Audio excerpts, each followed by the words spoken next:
Praise lord. ఈరోజు Bible వాక్యంగా మత్తయి సువార్త 8వ అధ్యాయము 10 నుంచి 12వ వచనం వరకు చూసుకుందాం. యేసు ఈ మాట విని ఆశ్చర్యపడి వెంట వచ్చుచున్న వారిని చూచి, ఇజ్రాయెల్లో నేనెవరికైనాను నేనింత విశ్వాసం ఉన్నట్టు చూడలేదని నిశ్చయంగా మీతో చెప్పుచున్నాను. అనేకులు తూర్పు నుండి పడమట నుండి వచ్చి అబ్రహాముతో కూడాను, ఇస్సాకుతో కూడాను, యాకోబుతో కూడాను పరలోక రాజ్యమందు కూర్చుందురు గాని రాజ్య సంబంధులు వెలుపటి చీకటిలోనికి త్రోయబడుదురు. అక్కడ ఏడుపును పండు కొరుకుటై ఉండునని మీతో చెప్పుచున్నాను నేను. దేవునికి స్తోత్రం, మహిమ కలుగును గాక. యేసుక్రీస్తు ప్రభువారు ఇక్కడ మాట్లాడుతూ ఉన్నారండి. ఆయన ఒక వ్యక్తి యొక్క విశ్వాసాన్ని చూసి ఆశ్చర్యపోయినారు కదండి. అన్యుడైన శతాధిపతి కదండి ఎలాంటి విశ్వాసాన్ని ప్రదర్శిస్తా ఉన్నాడు ఏమండి.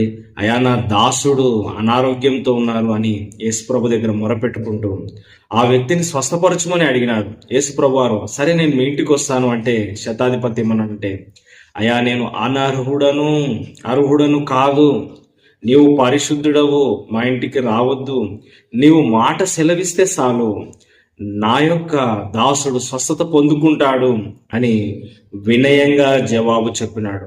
నీకు అధికారం ఉన్నది అని ఒప్పుకుంటున్నాడు.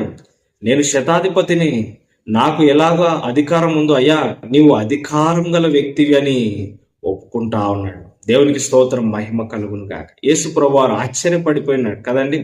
నా మాటలు విశ్వసిస్తున్నాడు ఇతను. ఆమేన్ కదండి. శతాధిపతి ఒక విశ్వాసం చాలా గొప్పది. ఇజ్రాయేల్ ప్రజల్లో ఇలాంటి విశ్వాసం లేదు. వారు నా మాటలు నమ్మడం లేదు కదండి. ఇజ్రాయేల్ ప్రజలు మెస్సయ గురించి ఎదురు చూస్తా ఉన్నారు. మెస్సయ వచ్చినప్పుడు ఆయన మాటలు విశ్వసించడం లేదు కదండి. వారు కేవలము ఇజ్రాయేలు దేశం యొక్క విమోచన కొరకే కోరుకుంటున్నారు.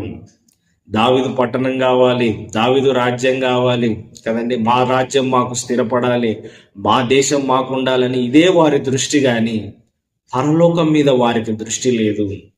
నిత్య జీవం గురించిన ఆలోచన వారికి లేదు.